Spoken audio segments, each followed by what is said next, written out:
जय श्री कृष्ण। ओम शब्द की महत्ता का वर्णन करते हुए श्री कृष्ण ने बताया कि ओम अनश्वर है, उसका कभी नाश नहीं होता और वह संसार की प्रथम ध्वनि है और सारे ब्रह्मांड में वो ओम शब्द समाया हुआ है और उसी ओम से इस पूरे ब्रह्मांड की रचना हुई है। और यज्ञ, दान, तप, ये जो तीन स्मरण किए गए हैं, इन तीनों की उत्पत्ति का कारणभूत भी वह ओम अक्षर है। तो ओम अक्षर अपने में अमूल्य शक्ति को समेटे हुए है, इसलिए ओम शब्द से ही हमारे सभी धार्मिक कृत्यों का आरंभ होता है और ओम शब्द से ही हम अपने दान, तप इत्यादि क्रिया करते हैं। आप घर में भी जब कभी यज्ञ करते हो तो हमेशा पहले ओम शब्द का उच्चारण करते हो। आप किसी भी देवी देवता की पूजा अर्चना करते हो तो पहले ओम शब्द का उच्चारण करते हो, जैसे ओम नमो शिवाय, ओम विष्णवे नमः, ओम इंद्राय नमः। तो ओम शब्द किसी के भी आगे लगाने का तात्पर्य है कि क्योंकि जो आदि ध्वनि है वो ओम है और जो कुछ भी निकला है वो उस ओम से निकला है। सृष्टि की जब रचना हुई तो पहली ध्वनि ओम थी और उसी ओम के महत्व को श्री कृष्ण आज के श्लोक में भी बताते हुए कहते हैं, तद इते अन अभिसंधाय फलम यज्ञ तपः क्रिया दान क्रियश्च विविधा क्रियन्ते मोक्ष आकांक्षी भी। अर्थात जो सत्व गुण से संपन्न व्यक्ति हैं, जो मोक्ष की अभिलाषा रखते हैं, जो जीवन में मोक्ष को प्राप्त करना चाहते हैं, अर्थात संसार में आने जाने की चक्र से मुक्त होना चाहते हैं, तो वह उस परम पिता परमात्मा के लिए जब कोई भी क्रिया करते हैं तो वह तत् उस ओम को आश्रय में रख करके सभी क्रियाओं का संपादन करते हैं। तो ऐसे व्यक्ति जो किसी फल की कामना नहीं करते और ना ही किसी भौतिक उलझनों से युक्त रहना चाहते हैं, वे जो यज्ञ करते हैं, वे जो तप करते हैं तथा दान देते हैं, वो ऐसे कार्य करते समय उस तत् शब्द का उच्चारण करते हैं, उस ओम शब्द का उच्चारण करते हैं, क्योंकि वह भौतिकता से बहुत ऊपर है।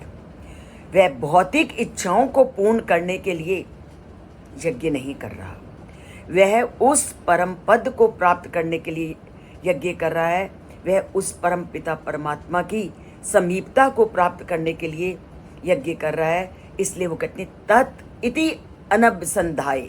तत् मीन उस पवित्र अक्षर, तत् से यह तात्पर्य है उस पवित्र अक्षर को सामने रख करके अनभिसंधाय, बिना फल की इच्छा के।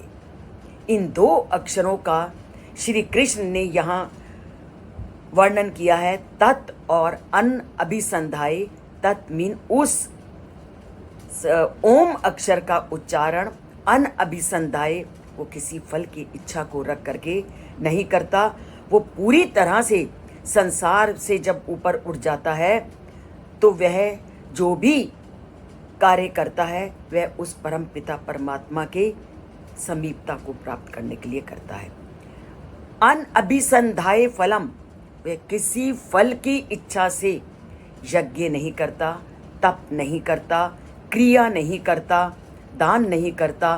कोई भी कार्य, तप, यज्ञ और जो दान है वह इसलिए करता है कि वह उस परम पिता परमात्मा की समीपता को प्राप्त कर सके, ना कि वो तप, यज्ञ और दान हम जैसे लोगों की तरह करता है, जो अपनी किसी ना किसी इच्छा को हमेशा उस परमात्मा के आगे रखते हैं और कहते हैं कि परमात्मा मैं ये तप पे करूँगा, मैं ये यज्ञ करूँगा, मैं ये यहाँ दान दूंगा अगर आप मेरी इस इच्छा को पूर्ण करोगे। तो ऐसा कौन कहता है? तुम्हारे जैसे और मेरे जैसे जो रजोगुण से युक्त हैं। अर्थात जो फल को सामने रख करके यज्ञ करते हैं, तप करते हैं, क्रिया करते हैं या दान देते हैं, पर जो मोक्ष के इच्छुक लोग होते हैं वो संसारिकता से ऊपर उठे होते हैं, इसलिए वह भौतिक किसी भी इच्छा को लेकर के उस परम पिता परमात्मा या उस ओम अक्षर का उच्चारण नहीं करते। हम भी करते हैं ओम का उच्चारण, आप भी करते हो ओम का उच्चारण, पर हमारे अंदर कोई ना कोई इच्छा ज़रूर होती है।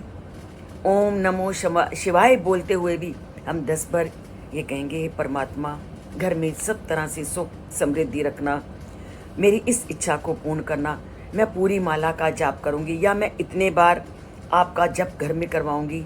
तो जब भी हम उस ओम अक्षर का जाप करते हैं तो किसी न किसी फल की आकांक्षा को लेकर के करते हैं, भौतिकता की उलझनों से मुक्त हुए बिना नहीं करते।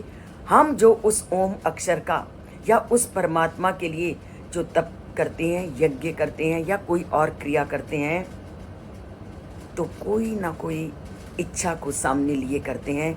परंतु जो मोक्ष को पाना चाहता है, मोक्ष की इच्छा रखता है और उस परम पिता परमात्मा को पाना चाहता है, वह कभी भी उस भौतिक इच्छा को अपने सामने नहीं रखता। उसका तो एकमात्र लक्ष्य है कि इस तप से मुझे किसी तरह उस परमात्मा की प्राप्ति हो जाए। भौतिक उलझने कभी भी हमें परमात्मा की प्राप्ति की ओर नहीं ले जाती।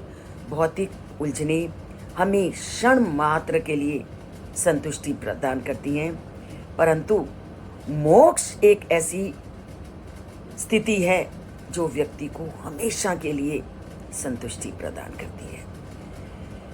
जो हम भौतिक इच्छाओं को पूर्ण करने के लिए यज्ञ करते हैं, उसका जो सुख है वो क्षणिक है, पर उस परमात्मा को प्राप्त करने के लिए हम जो भी यज्ञ दान या तप करते हैं, उससे हमें जिस सुख की प्राप्ति होती है वो सदा रहने वाला है और वह कभी नष्ट नहीं होने वाला।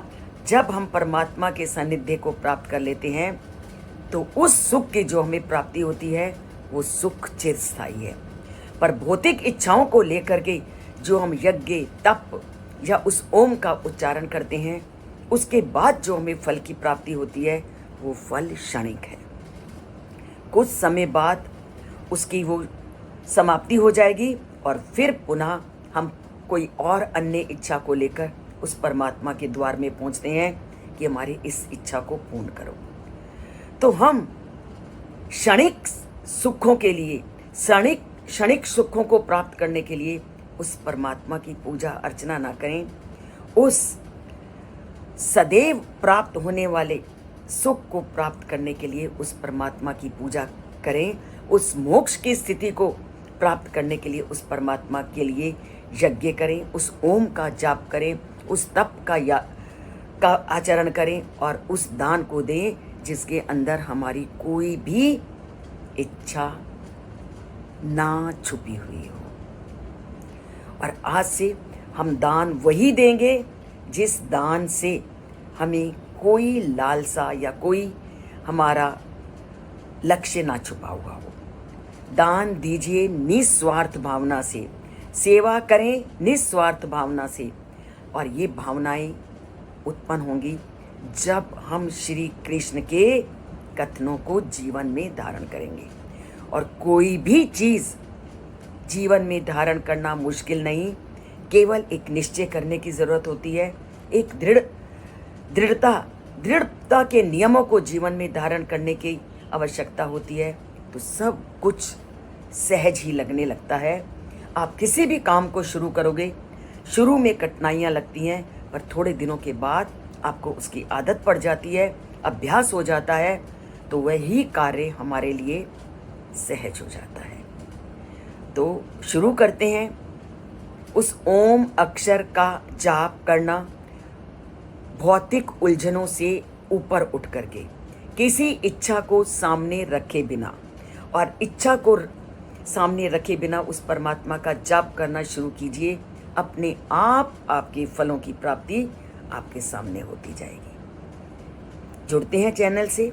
उस परमपिता परमात्मा के साथ अपना नाता जोड़ने के लिए केवल एक बार सब्सक्राइब करना है, और लाइक आप जितनी बार करो कर सकते हो, पर सब्सक्राइब केवल एक ही बार करना है। जय श्री कृष्ण।